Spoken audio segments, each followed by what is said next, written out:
Hi, I'm Adam Summer. You're listening to the Yerushalmi Talk podcast with the support of the Yeshivat Devar Yerushalayim in Har Nof, Jerusalem.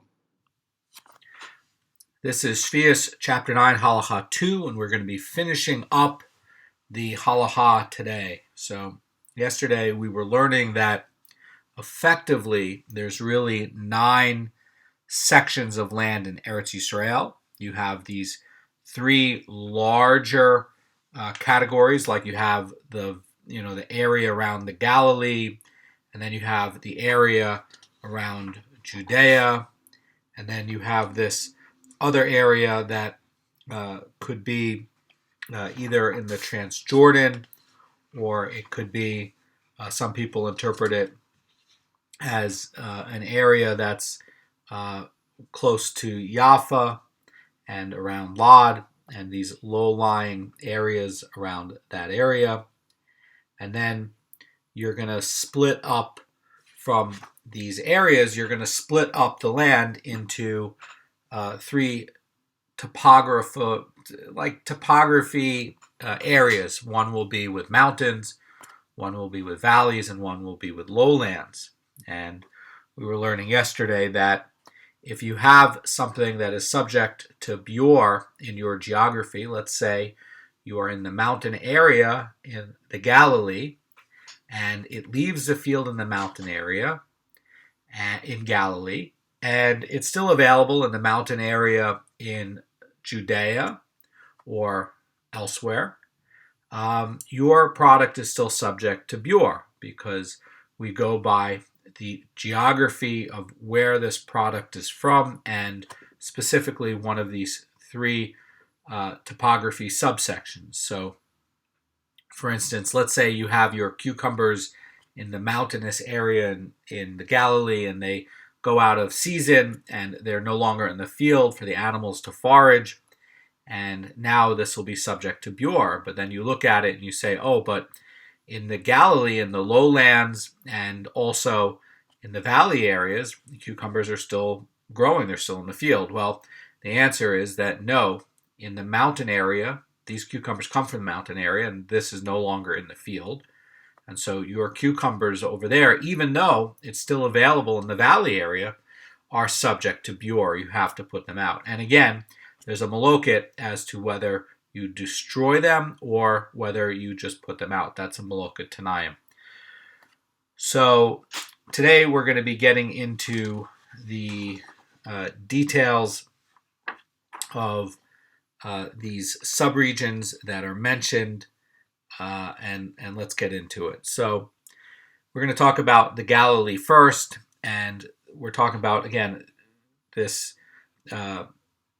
area here. It says the upper Galilee, the lower Galilee, and the valley, and the Mishnah is identifying the Galilee region as the region of Tiberias, and the Gemara is going to say a brisa that offers more particulars. It says, what is the valley? In other words, talking about the valley region of the Galilee, and it says it is the valley of Ginosar and its fellows.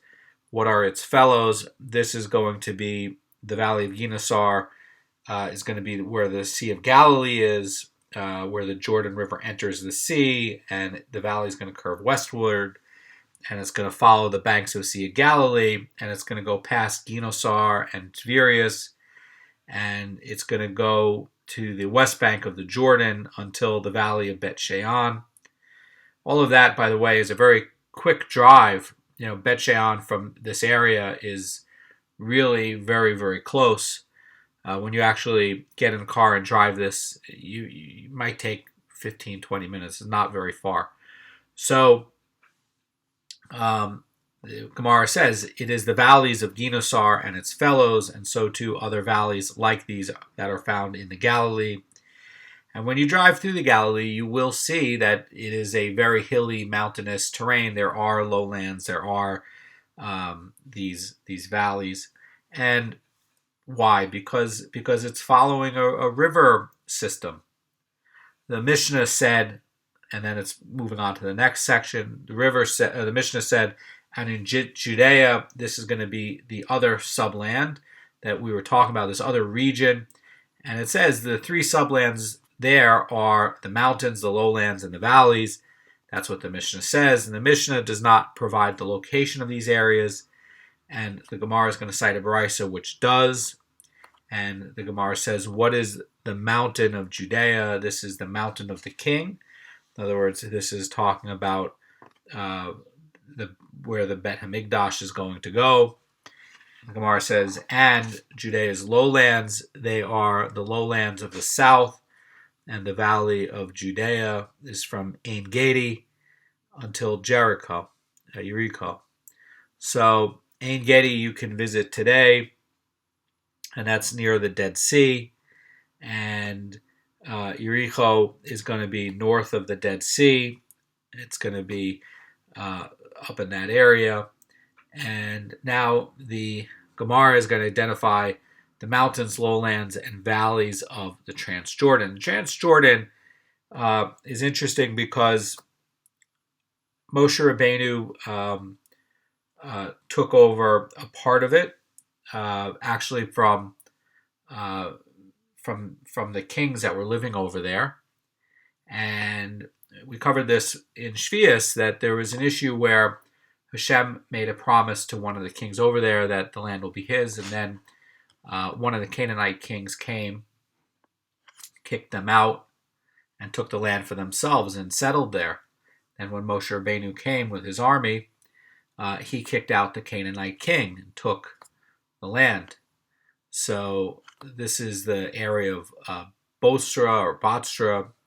There are two of them. One is going to be in this area that Moshe Rabbeinu took, and one is going to be over in Bavel. So be careful on that. The two are going to have different halachic statuses, but also we know that there's the land there from the tribes of Reuven and Gad and half of Manasseh is over on this other side of the Dead Sea, the other side of the Jordan River.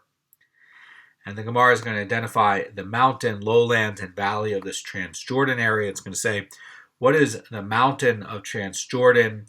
And they taught in a Baraisa, Rabbi Shimon ben Elazar says they are the mountains of Machvar and Gedor, and so too the mountains like these in Transjordan and the lowlands of the Transjordan comprise the area mentioned in the following verse. It says Heshbon and all the cities that are in the plain, Divon, Bamos, Baal, and Bet Baal Meon, and so too other lowlands like these in the Transjordan. And the Gemara continues, and it says, and its valley is the area of Bet Haram, Bet Nimrah, and the other valleys like these Transjordan, as the verse states, and in the valley Bet Haram, Bet Nimrah, and Sukkot, and Saphon, the rest of the kingdom of Sichon, the king of the Amorites who ruled in Heshbon. And the Gemara is going to identify these cities with the names by which they're known in the common language. It's going to say Bet Haram is Bet Ramasa, Bet Nimrah is Bet Nimrin, Sukkot is Dar Allah, and Saphon is Amsu. Now, keep in mind that we have these areas that are listed in the tribe of Reuven area in the Transjordan.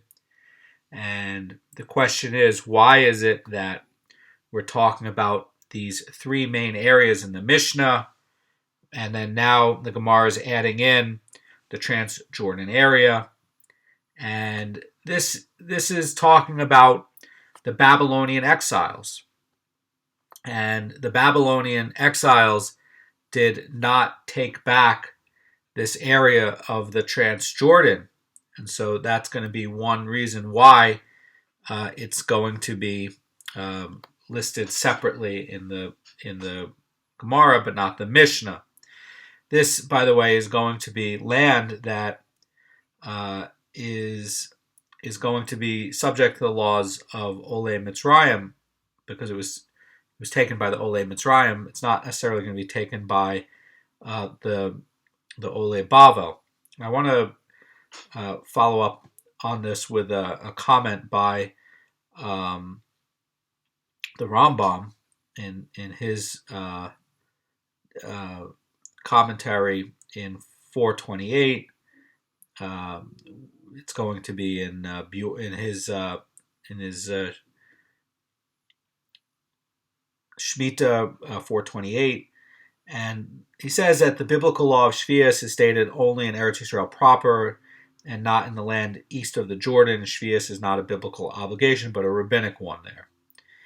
And that's going to be the comment in by the Rambam. In other words, in establishing the decree, the rabbis are distinguishing between the three sublands of the Transjordan, and it's going to give a distinct time for Beur. But again, we're talking about an area that was not taken back by the Ole Bava, and the area was just not reconsecrated by them, and so too, it's not going to be subject to the Sheviis requirements. However,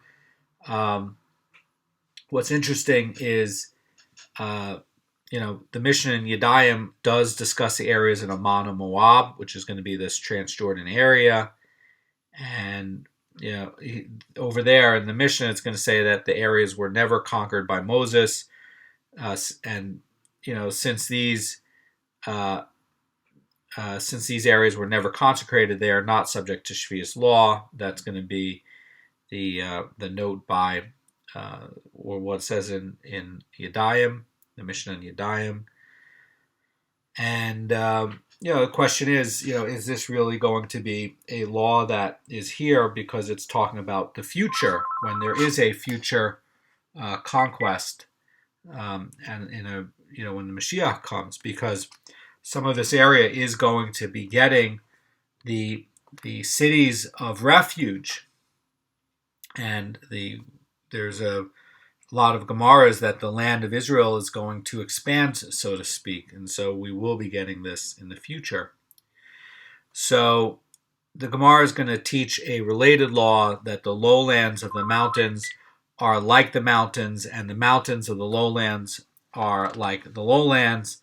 And this is to say that even if one section of the plain raises up out of the ground like the mountain, it is still regarded as the lowlands. And likewise, if one section of the mountainous area is lower than the rest, it is still regarded as being in the mountains. And the Gemara is going to try to give a source for this. And the Gemara says that it was known from that which is taught in the Brisa, one may eat Sheviis produce of the mountain as long as it remains available. And in the mountain, it is mountain. In the mountain, and it's mountain. So that's basically saying that one may eat produce in the valley as long as it remains available. And the Gemara is going to say, basically you can eat the produce in the mountain as long as it remains available. And then the valley, that's what it says. It says the valley and in the valley. And then basically it's going to say that one may eat produce in the lowlands as long as it remains available, and in the lowlands of its lowlands. So that's basically saying that you can eat it in the region that you're in. The Gemara says that this says to us that the lowlands of the mountains are like the mountains, and the mountains of the lowlands are like the lowlands. And this Brisa you can find in the Tosefta Sheviis 7:7, and basically it's saying that one may not store Sheviis produce of the mountain on account of produce available in the valley or lowland, and you may not eat produce of the valley on account of the produce available in the lowland. So what this is saying is that if you have something from the mountain, you have to treat it like the mountain. You can't go and treat it like the valley. And if you have something of the lowland and it's no longer available in the mountain, and is no longer available in the valley, but it is available in your lowland, you can still eat it. But again, you have to treat your area like that area. That's what this is trying to teach.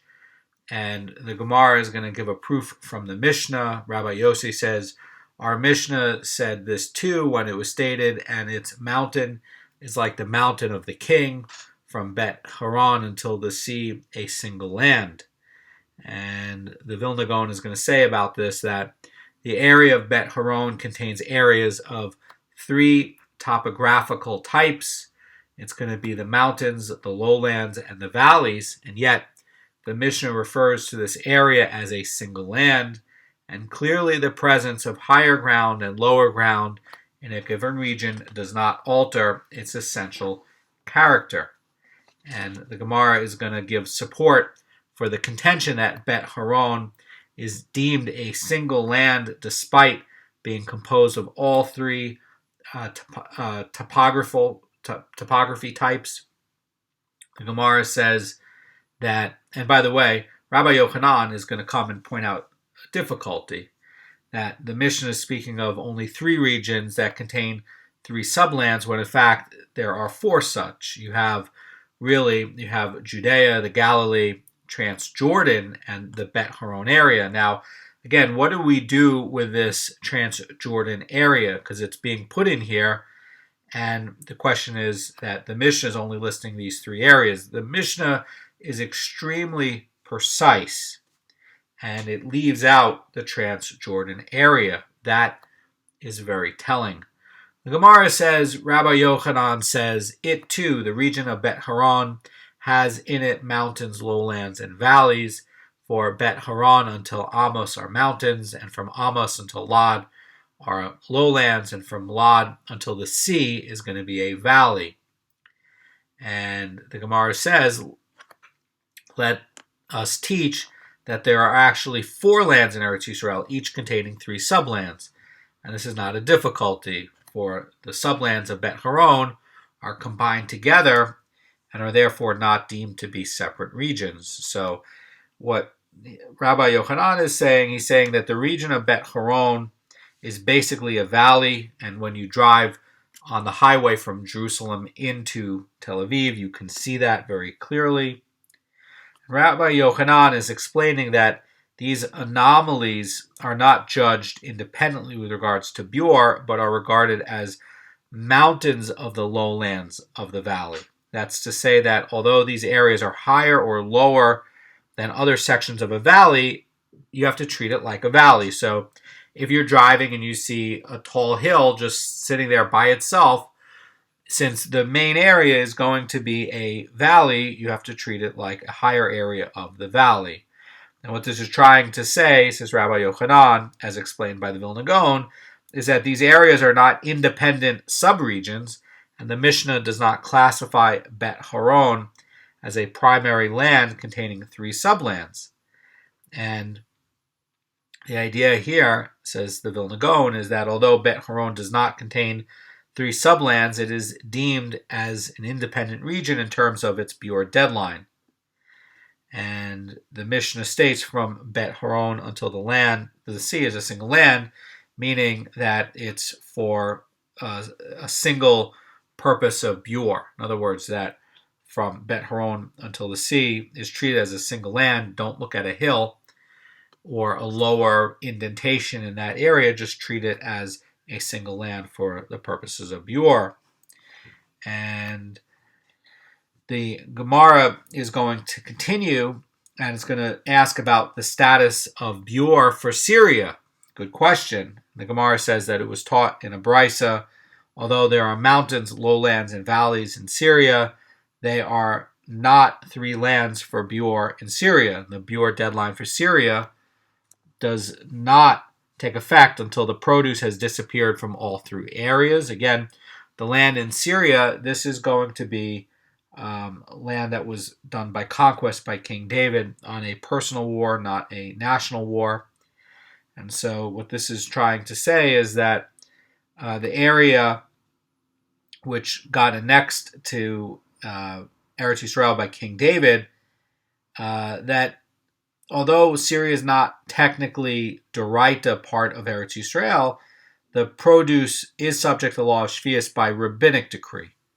And the idea is because now it's rabbinic decree for the land itself, once the fields of Syria are emptied of produce, one is obligated to perform Beur on any produce as in his house, but the rabbinic decree is limited so that it does not require each separate geography to be treated as an independent area of Beur, just like Eretz Yisrael. So even though Syria does contain lowlands, valleys, and mountains, they're not independent areas for Beur, And even if a particular type disappears from one of these areas, it's still not going to be subject to Beur as long as you can find it somewhere else in Syria.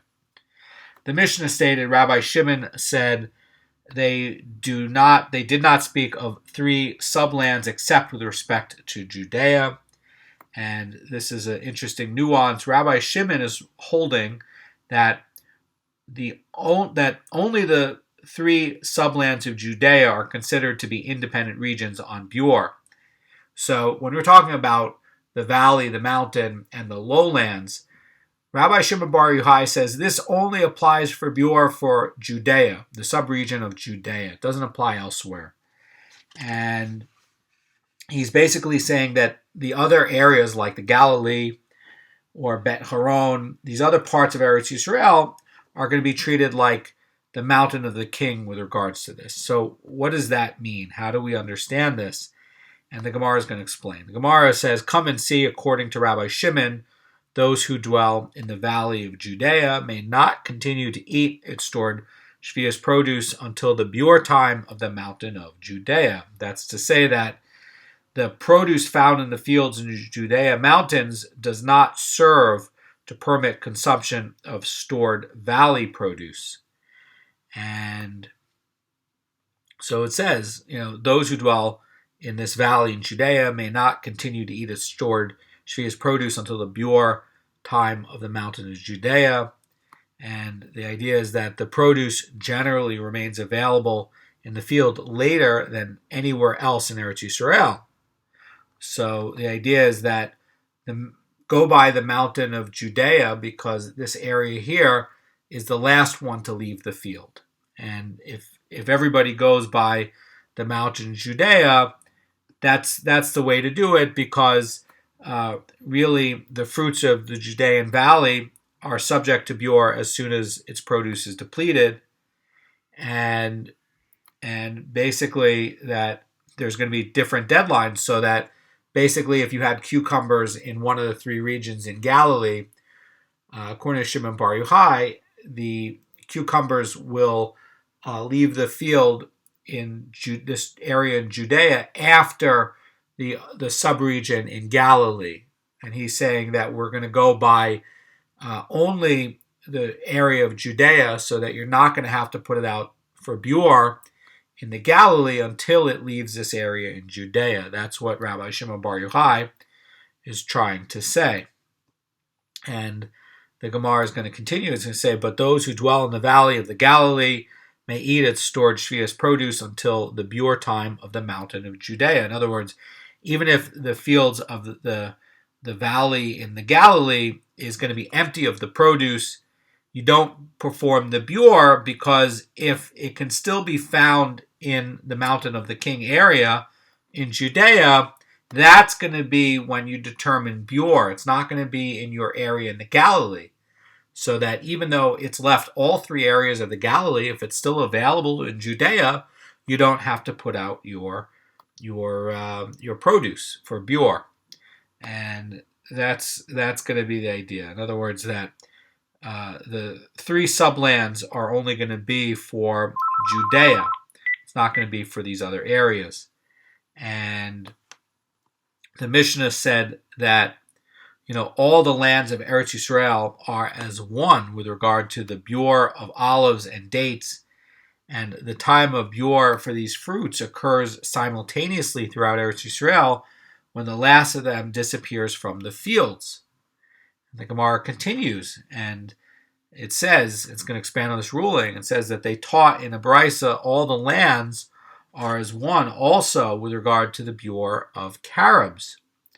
And the Gemara gives the Beur times for olives and dates. They taught in a Brisa, we may eat stored Sheviis dates on account of dates remaining on the trees until the dates disappear from the orchards, the fields of trees in Jericho. At which point the date palms in the land are assumed to be empty of the fruit. In other words, what this is saying is Jericho is going to be famous for dates. It's going to be referred to in the Tanakh as rich in dates and date palms. It's the richest place. And that's really going to be, according to the Shenas Eliyahu, the the place that is the richest and the benchmark for the entire country. And once that famous place is Beur, then it's going to be assumed that everywhere else is Beur as well. And the Gemara is going to continue, and it's going to say, and we may eat stored olives of Sheviis on account of olives remaining on the trees until the olives disappear from the orchards of Meron and Gush Chalev, at which point all the olive trees are assumed to be bear fruit. So this is going to also be continuing that Gush Chalev is in the tribe of Asher area, and we know that in the Tanakh, it's showing that the Asher area is going to be rich in olives, olive oil, and that place is going to have the highest quality area. And since that area is going to be presumed to be rich in olive trees and the quality to be the highest, it's going to be the last to leave. And so according to this is really saying that in terms of carobs or Biur for olives, you should look at these areas that are listed as being famous for them or for dates, and then you should basically put them out as like when this area is very famous for olives, when it's depleted over there, for sure it's depleted everywhere else, and that should be the measure of when things are going to be put out for Biur. And so this really does incorporate some of the ideas of what Rabbi Shimon Bar Yochai is actually saying. Now, that might not be the halacha l'maisa, but effectively what Rabbi Shimon Bar Yochai is saying is he's saying that that look at the one place in Eretz Yisrael to determine it for everywhere else. And over here, the twist in this Baraisa is that it's saying, well, let's look at the Tanakh for each of these produces that is listed in the Tanakh as being the richest and the best and the benchmark and the highest quality and the most of it. And when it leaves over there in this one area, then if you have an area somewhere else in a sub-region or a different region, and it's still available in one of these famous places, then you don't have to worry about Biur. So have a great day.